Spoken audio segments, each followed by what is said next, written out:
Hello student, welcome back to my YouTube channel. Last topic हमने पढ़ी थी cell wall और उसके फंक्शंस। आज हम नया टॉपिक पढ़ेंगे न्यूक्लियस, जो सेल में बहुत इंपॉर्टेंट रोल प्ले करता है, वो प्लांट सेल हो या फिर एनिमल सेल हो। सबसे पहले हम इसका डायग्राम देख लेते हैं।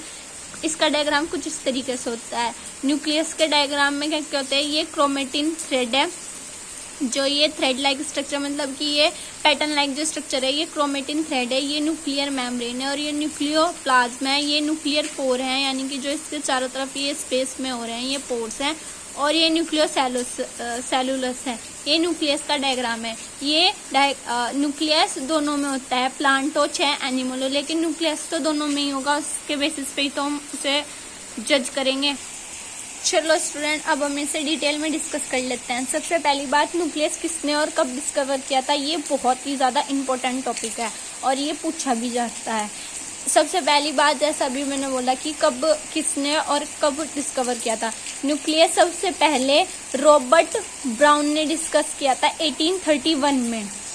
इन्होंने डिस्कस किया था। इन्होंने किससे कंपेयर करके ये डिस्कवर किया था, इन्होंने बताया था it is compared to the control room of factory.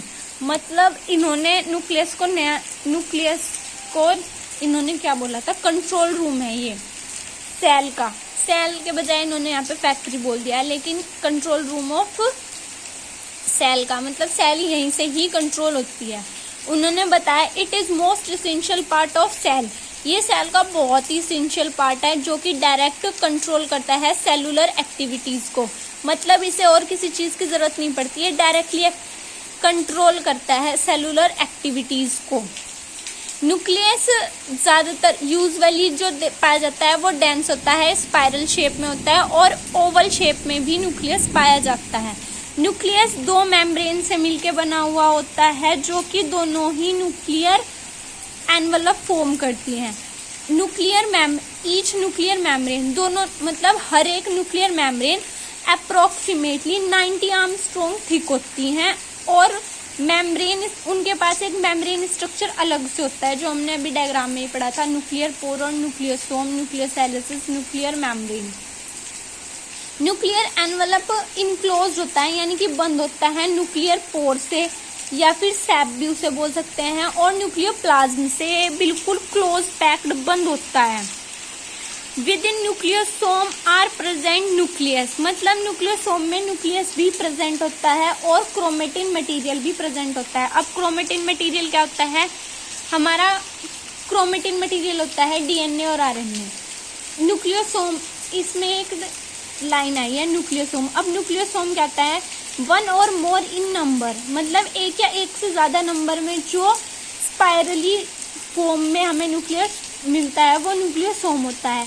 ये बहुत ही लार्ज होता है सेल में और ये एक्टिव फॉर्म में पड़ा हुआ मिलता है। प्रोटीन सिंथेसाइज, न्यूक्लियस का सबसे मेन रोल होता है प्रोटीन सिंथेसाइज करना। और ये आरएनए, ये रहा देखो, आरएनए में हेल्प करता है। आरएनए का सबसे मेन काम क्या होता है, प्रोटीन सिंथेसाइज करना। ये साइटोप्लाज्म में प्रोटीन सिंथेसाइज करता है। कुछ और पॉइंट्स देख लेते हैं इसके। Chromatin material thin thread like structure होता है, मतलब बिल्कुल बारीक सा स्ट्रक्चर होता है, जिसमें डीएनए प्रेजेंट होता है, जो डीएनए से मिलकर बना होता है, या फिर डीएनए भी पाया जाता है। डीएनए के फुल फॉर्म आप सभी जानते हैं, डीऑक्सोराइबोन्यूक्लिक एसिड, और आरएनए की राइबोन्यूक्लिक एसिड। ये जेनेटिक मटेरियल के तौर पे भी होता है। और इसके साथ साथ इसमें प्रोटीन भी होती है। और कौन सी प्रोटीन होती है, सबसे मेन बात, हिस्टोन। प्रोटीन कौन सी होती है, हिस्टोन।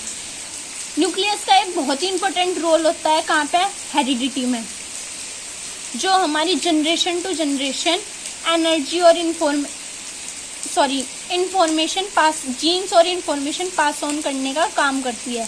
हमारी जितनी भी इसेंशियल या फिर हमारी जितनी भी नेसेसरी इंफॉर्मेशन जो भी होती है, वो हमारा डीएनए स्टोर करके रखता है, जो हमारी सेल के मेटाबॉलिज्म में भी काम आती है।